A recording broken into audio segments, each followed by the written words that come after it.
Hai guys, selamat bergabung dengan kelas Fisiologi dan Perkembangan Tumbuhan bersama saya, Ahmad Faisal dari Sekolah Ilmu dan Teknologi Hayati, Institut Teknologi Bandung.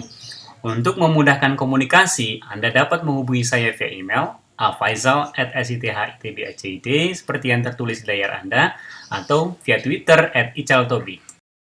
Fisiologi dan perkembangan tumbuhan terdiri dari 3 istilah, yaitu istilah yang pertama adalah fisiologi. Fisiologi merujuk pada salah satu disiplin ilmu botani yang mempelajari proses serta fungsi yang terjadi di dalam tumbuhan. Istilah yang kedua adalah perkembangan.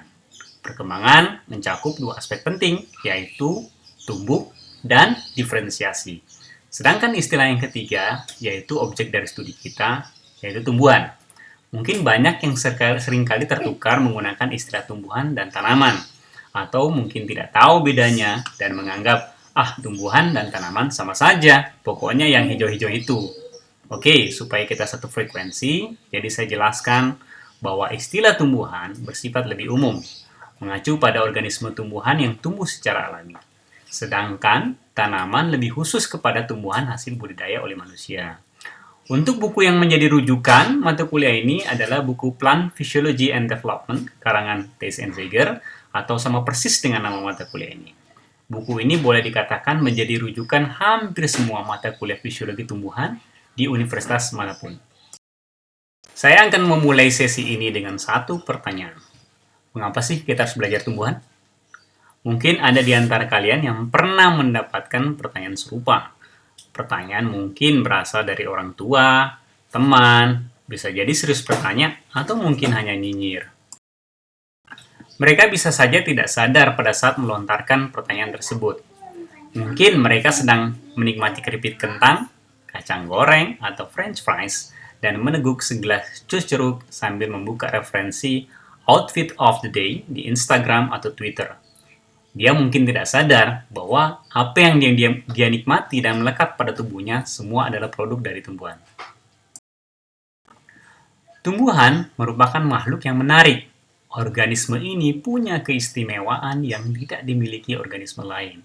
Tumbuhan memiliki kemampuan dalam mengikat karbon dioksida dari udara, serta air dan unsur hara dari tanah dengan bantuan sinar matahari untuk melakukan proses fotosintesis. Dengan keistimewaan ini, tumbuhan mampu menghasilkan oksigen yang kita gunakan untuk bernafas.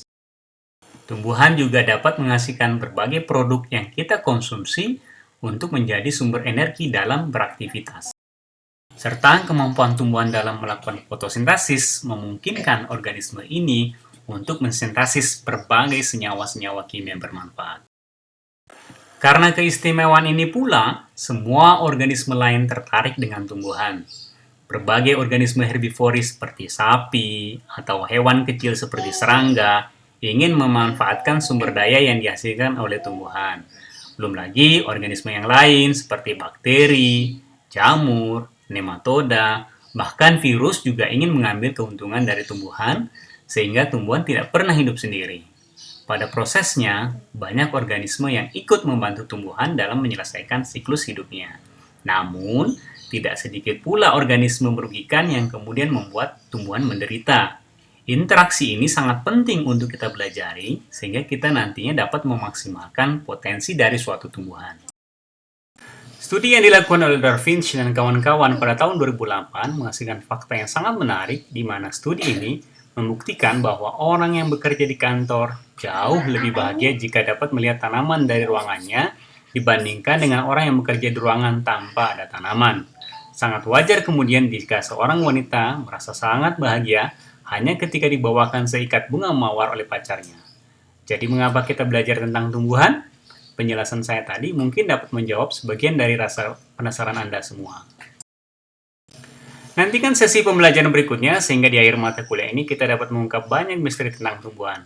Sampai jumpa di video-video berikutnya. Ciao!